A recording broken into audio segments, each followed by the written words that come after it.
Hey everyone, welcome to Fanless Chronicles on Fable Pixels.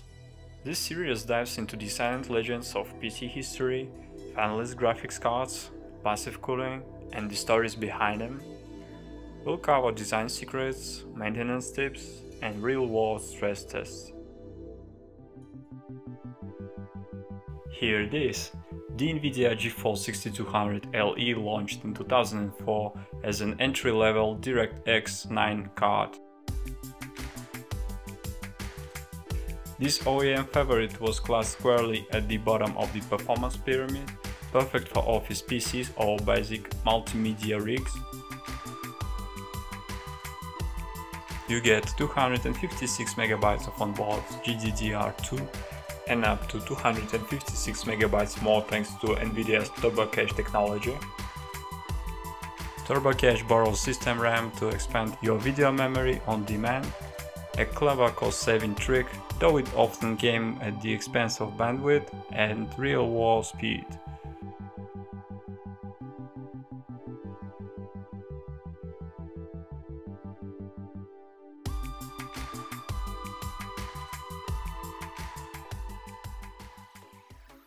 Alright, time to give this card some TLC.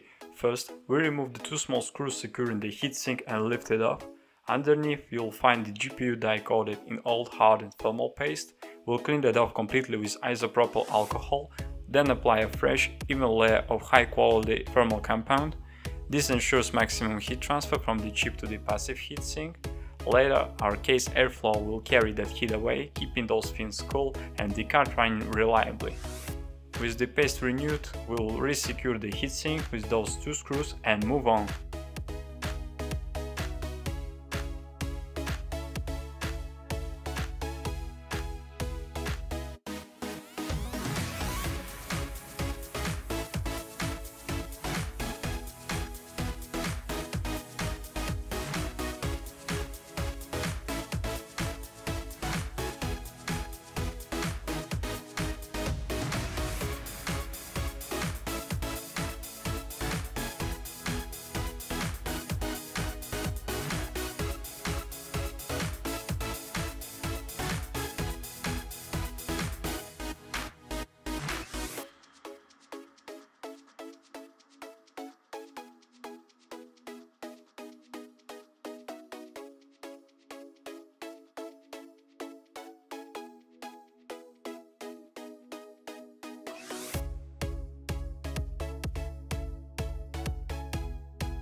Here is our test PC setup, a modern case equipped with 5 powerful Arctic fans controlled via a fan controller for precise airflow management. At its heart is the legendary Gigabyte P45 motherboard paired with the iconic Intel Core 2 Duo E8400 processor cooled by a classic tower cooler. This build is perfect both for running fanless GPUs and for thoroughly testing them, exactly what we are doing in this project. Here we illustrate the airflow setup, 3 front intake fans, 2 exhaust fans, top and rear. This smart airflow design helps extend component lifespan and keeps classic parts running cool and stable. Now it's time to install the 6200 LE into our test PC.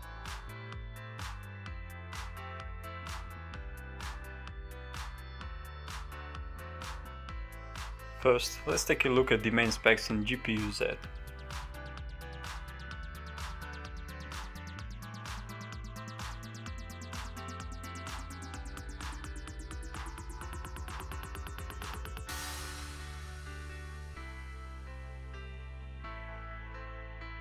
Now, let's switch to the Sensors tab, and to our surprise, there's a walk-in temperature sensor after all. That means we can track real-time GPU temps during our stress tests.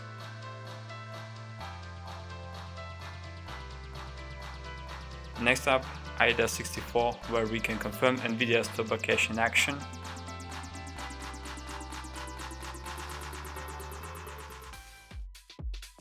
Now it's time for the 3D Mark tests, where we'll see how this card struggles more and more with each benchmark. As the tests get tougher, the scores drop significantly, showing the limits of this entry-level GPU.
Now we will test how well the GPU cooling performs under load in near ideal conditions with the case fully ventilated and all fans running at maximum speed.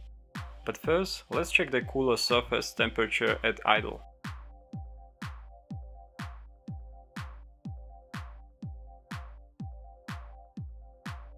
We're starting a 10-minute FurMark stress test to see how the GPU performs under load in optimal conditions.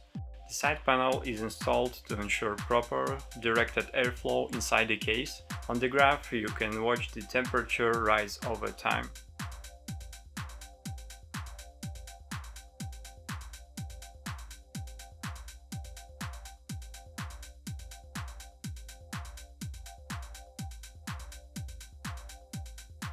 Under optimal airflow conditions, the GPU temperature rose from 43 Celsius degrees at idle to 55 Celsius degrees over 10 minutes, stabilizing after about 8 minutes. That's an excellent result. The cooling system handles heat very well.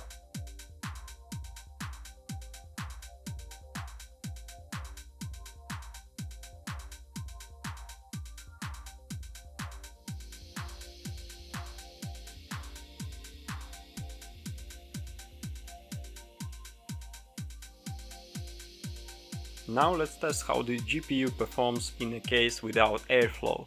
We'll repeat the FurMark stress test under these harsh conditions. If the temperature exceeds 100 degrees Celsius, we'll stop the test immediately.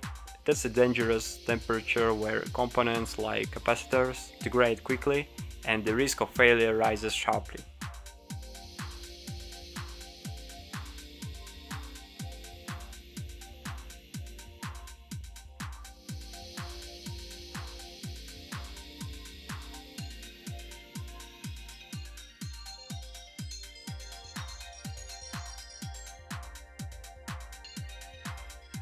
With all fans off, the temperature started at 53 Celsius degrees and steadily climbed to 78 Celsius degrees over 10 minutes, likely to continue rising if the tests went on.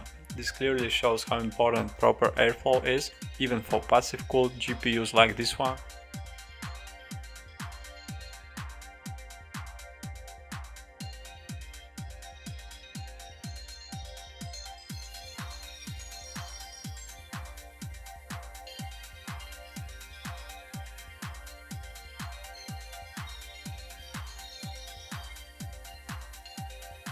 So that wraps up our testing of the Asus Nvidia GeForce 6200LE.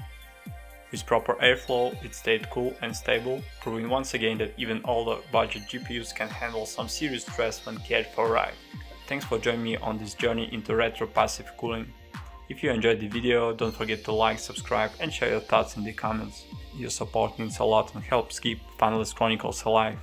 See you in the next episode.